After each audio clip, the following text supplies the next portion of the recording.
સુરેન્દ્રનગર જિલ્લામાંથી અલગ થયેલા હળવદ તાલુકાનો નવરચિત મોરબી જિલ્લામાં સમાવેશ થયો છે। હળવદ ગ્રામીણ વિકાસ મંત્રી જયંતિભાઈ કવાડિયાના હસ્તે ભૂગર્ભ ગટર યોજનાનું ખાતમુહૂર્ત કરવામાં આવ્યું। હળવદમાં ભૂગર્ભ ગટર યોજના માટે 92 કરોડ રૂપિયાની ફાળવણી કરવામાં આવી છે। આ યોજનાના ખાતમુહૂર્તમાં હળવદ પાલિકા પ્રમુખ અજય રાવલ તથા પદાધિકારીઓ ઉપસ્થિત રહ્યા હતા। રાજ્યમંત્રી અને હળવદ બેઠકથી ચૂંટાઈ આવતા જયંતિભાઈ કવાડિયાએ જણાવ્યું કે આ તો વિકાસની શરૂઆત છે। ભૂગર્ભ ગટર યોજનાનું કામ 1.5 વર્ષમાં પૂર્ણ થવાનો અંદાજ છે।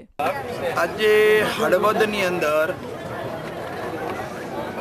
એક પ્રતિનિધિ તરીકે મારું સપનું હતું કે મારે આ શહેરને ભૂગર્ભ ગટર યોજના સાથે જોડવું છે।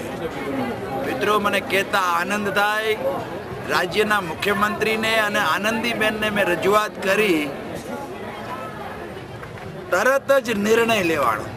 92 કરોડના ખર્ચે આ શહેર ભૂગર્ભ યોજના એટલે ગુજરાતમાં શહેર સ્વચ્છ, સારું અને સુંદર શહેર બનાવવા માટેની આ યોજના।